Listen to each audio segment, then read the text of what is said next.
I mean, a lot of the mom and pop farmers are not big enough to sell to the wholesalers and to the big retailers. So these farmers markets are a good way to get their products, the limited amount of products they have fresh, that's picked and produced weekly to the customers.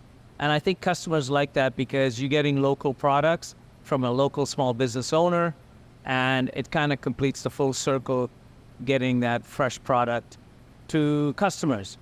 The other thing too is during the COVID and transportation issues, you know, we were lucky that all of our farmers did not have to bring product from a long distance.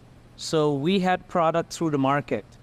You didn't have the closures of the highways through BC and other issues with the border being closed and vegetables and fruit coming from the US and from South America.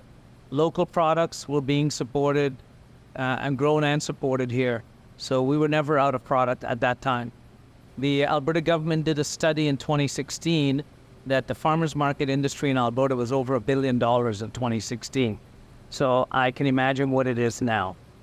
It's not a small industry as we think, because if you got to think about all the equipment, all the labor, all the products, it's huge. Well, I think there's a new generation. In my market, for instance, we are on second and third generation running the family business. And I think as the industry changes with indoor farms, year-round farms, you're not working the soil the way you used to. You're not buying big machinery like you used to. So the mom and pop, the family farm, they're combining. Some of these folks are combining. Some are doing tomatoes, some are doing peppers, and they're selling it together. So there's the younger generation that are coming in, and they're working smarter, not harder. They're using technology to get a better product, a product that can last a little longer and take a little bit more travel, and it's not as delicate as it used to be, but it's more flavorful, and they're using technology to get us a better product in today's marketing. I got to tell you, I would not want to be an Alberta farmer at all. It is a difficult life, and the amount of time it takes people to get product to this market, there is no downtime for these folks. They don't get weekends. They don't get the luxury of holidays like we do.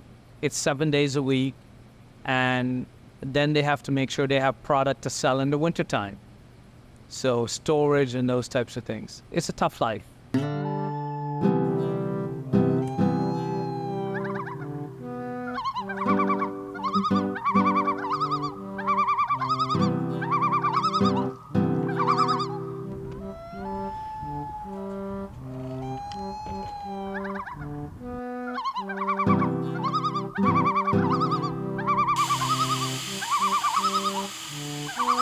In our culture in North America, the small farmer is gone.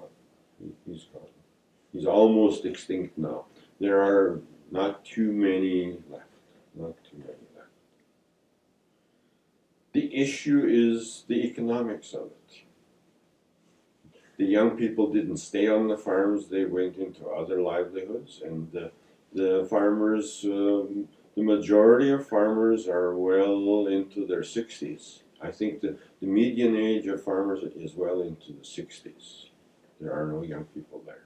So the only ones that know about the traditional are the people who are there still left now. And the ones, they'll be gone. I will be gone from the scene, in the next decade or less or more. And so that changes a whole era. That changes a whole era.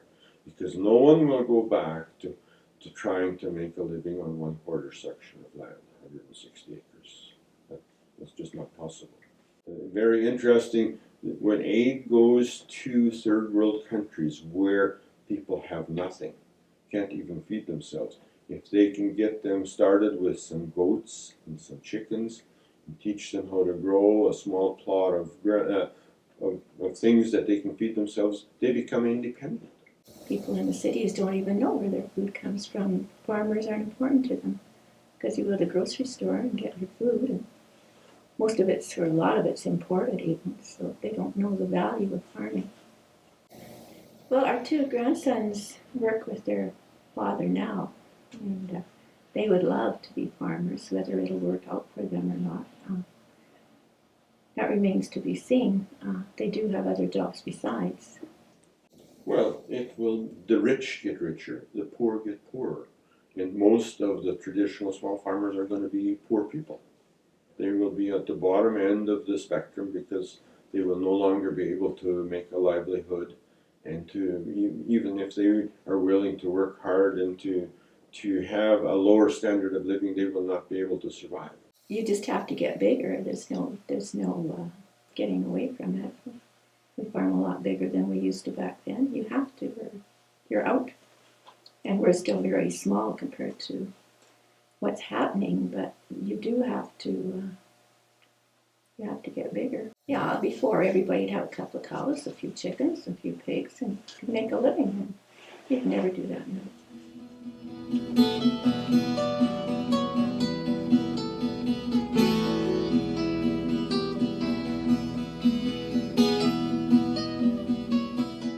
I think growing my own garden is important to have my kids understand and to have my family participate to grow our own food.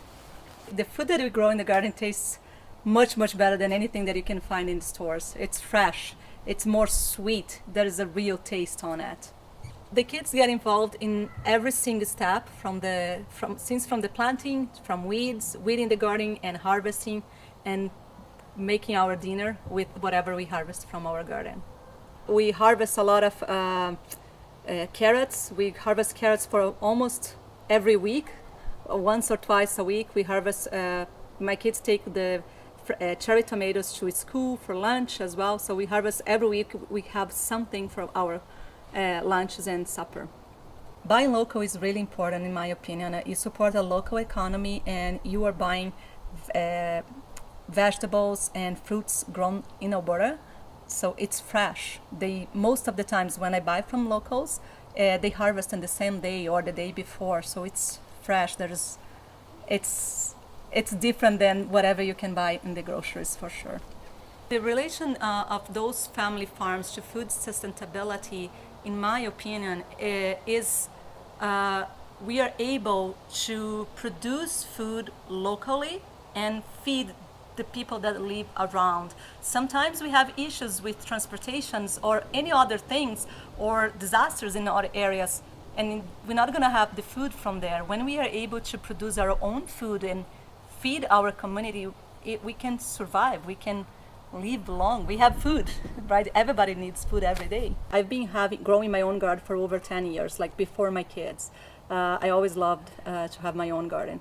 And I used to have in another house a huge garden where I was able to share with neighbors, with friends, and I would go to harvest their raspberries. She would come and harvest my zucchinis, and we would be able to share like our own food. So we can impact more. Sometimes if I have too much tomatoes, I put it in front of my house. Someone can take it and eat it. Just put it there for free. People can take and eat it, a fresh tomato.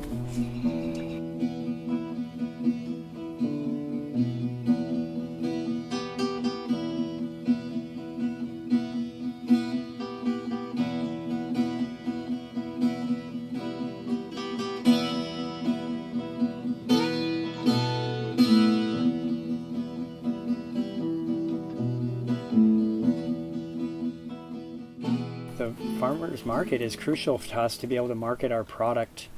I'll give you a little story here, a little history with Old Strathcona Farmers Market. One of the founding farmers at that market 35 years ago were Dennis and Ruth Vreen. They're no longer farming. He's passed on and she's retired. But the reason they got together with other farmers to start that market in the old bus barn in Edmonton and Strathcona was because he grew a bunch of leeks one year organically and went to try to sell them.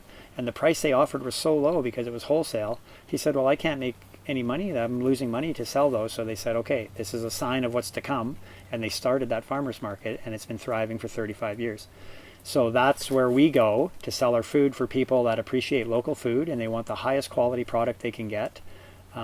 So that local market is crucial to community food supply, to farmers being able to supply and make a living. and to local consumers and shoppers to be able to go and buy the high quality food they demand and expect. Oh yeah, they don't. It's just a job really. Whereas this is our life. Well, lots of farms these days are not organic, using lots of pesticides and like non-organic fertilizers and like chemicals and stuff to grow food. And I feel like it's very important for us to deliver good, like healthy food to our community and do it without the use of harmful chemicals and pesticides. You know, the government assistance to farmers is really swung to the large agribusiness, and they're the ones that get the money and get the funding and get the research at the agricultural colleges and the universities and such. They're doing the genetically modified research and the Roundup ready crops and stuff, and it's the sustainable small scale organic farming that seems to fall to the wayside.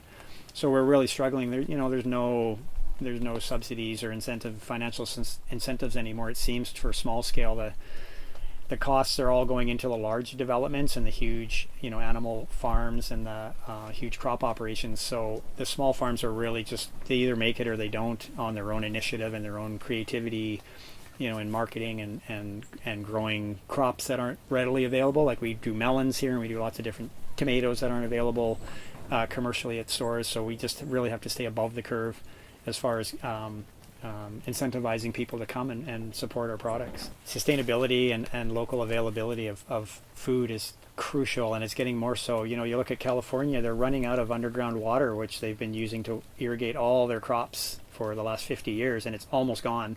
And very few people are talking about it. People that know are saying there's a couple of years left for the bread basket of the United States and for a lot of North America, because Canada gets a lot of its food from California. And when they run out of water, they're not going to be able to produce a fraction of the food they do now. So there's a real crisis looming that people just don't seem to be acknowledging, and supporting local farms. If we go out of business in the meantime, nobody else is going to move in and do what I'm doing. It's crucial that people are supporting what we do. If local high quality food grown sustainably and ethically should be the mainstay of most diets, I would say. The distribution of the fresh water in Alberta in particular is determined to a great extent by the amount of snow that we get during the winter that covers the Rocky Mountains. When that snow starts to melt, that water feeds the irrigation system, and in turn it is crucial for one of the biggest irrigation projects in all of Canada, and that being the St. Mary's and the Milk River irrigation system, which started in the late 1800s. About 3 years ago in Alberta, we had tremendous amounts of rainfall. It was too much water, which is really unusual. But this province has gone through some pretty severe droughts. So water, it would seem, is going to be contingent on how we adapt to the changing climate. And that's not an easy question. So the future of the family farm, it is really at a crossroads of how to develop some incentives for the farmer, and more importantly for the farmer's kids, young adults, to stay on the farm. And perhaps one way to do that would be to revert to the whole question of food processing, where the federal government would back a type of municipal bond for food processing facilities, which would rejuvenate so much of the rural areas in Alberta and other western provinces, and even Ontario as well, parts of Quebec. If that were to happen, probably you would see a longer retention of people staying on the farm.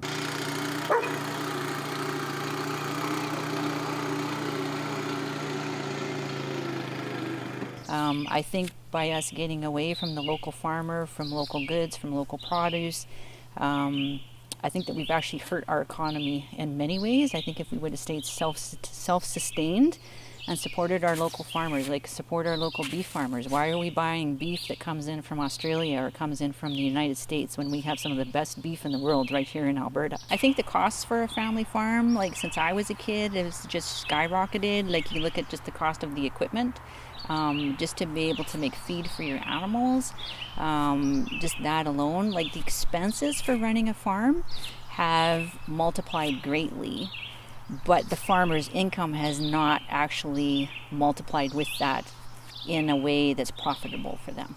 So expenses are up, but profit is not necessarily up. Well, how do you run a business if your expenses are up and your profit is not up? And so the farmers have a tough time of it because the expenses are so high. Land is expensive, feed is expensive, fuel is expensive. Everything is expensive right now to run a farm. And so you either need to have lots of land and lots of animals to be able to do it. The small family farm are going to become a thing of the past because there's just, you almost need to have like a second job to make it work, and you're just doing this on the side. Farming is a way of life, and people that farm choose that way of life. They like the values of it. They work hard, but they do it because they love it. That's why people farm. It's because they love the way of life that it brings and the lifestyle that it brings with it. And I think that's the reason why people stay in it.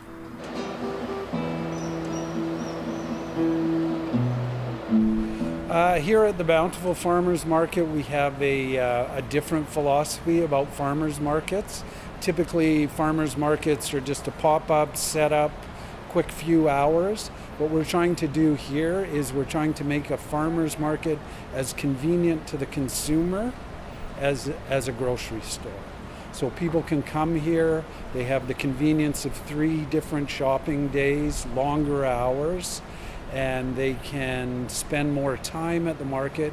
We're also trying to introduce the cultural aspect of the community, a community of farmers and vendors, producers, becoming a community with the consumer.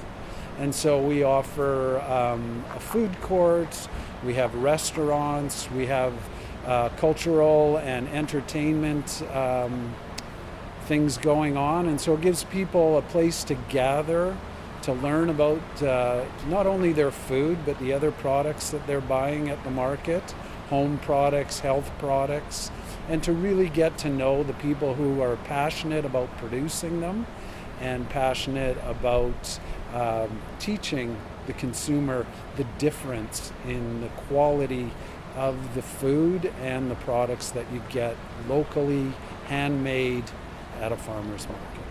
Well, I think Edmonton's like everywhere else these days. Food security is a big issue, and we saw that during the pandemic, how some things were not available. The other thing that people don't necessarily consider in food security is the freshness of the food, the nutritional value of the food. When you're buying local, you're getting food that was picked just a day ago. It hasn't been in a truck for 2 weeks, and it's picked by your friends and your neighbors who participate in the local economy. And it's very important, I think, to have the infrastructure to have all the food we need grown locally in the Edmonton area. So the importance of a farmer's market to the economic health of the local farmers in the Edmonton area or in any area is simply that they have a direct marketing of their product.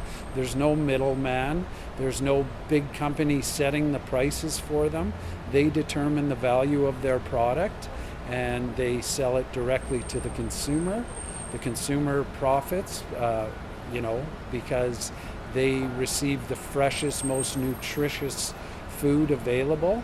It also gives the farm the opportunity to grow a variety of products, not just one product. And if they have a bad year for one product, let's say it's too wet, for instance, for potatoes, then it's going to be a good year for another product. So the variety for the farmer gives them some security that they will have income from different sources.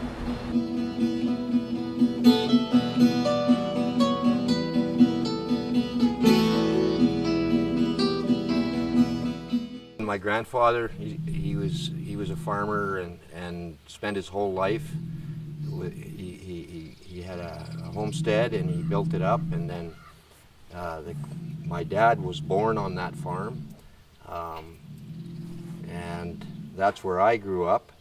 And now we've moved on and have this place, which is different. My dad still basically is a farmer at 90 years old, and so my son is going to follow in our footsteps. Actually, both my sons. The one's just more involved at the moment. The other one, I think, he's not going to leave his roots. This place here is basically a ranch. We're a livestock producer, so we don't produce crops other than what we need to sustain and feed the livestock.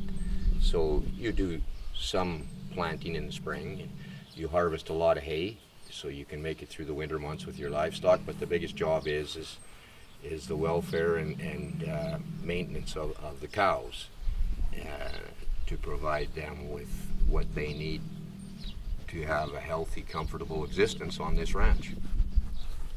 Farming is what people want to do, and you have to be paid for the hours and the time that you put in. And the other factor is, farming is, with livestock especially, it's 7 days a week. There's no weekends off. And the other thing, in the rural areas, the percentage of actual farmers is less every year. Some farms are getting bigger, but a lot of the land is eaten up by investors and people that want to just live in the country, but they're not farmers.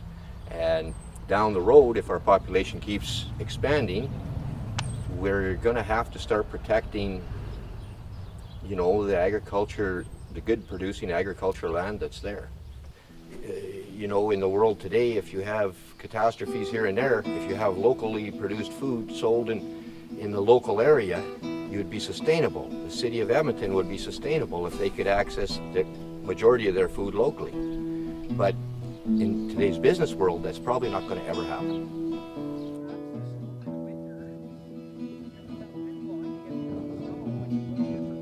If it blows away, you don't have any moisture. So I put the trees in. It's incredible because there'll be a meter deep snow here. On the one side, there's no snow because it all blew, and then on the leeward side, there's at least a meter of snow here for 10 meters. There's all this moisture from the spring, which is great.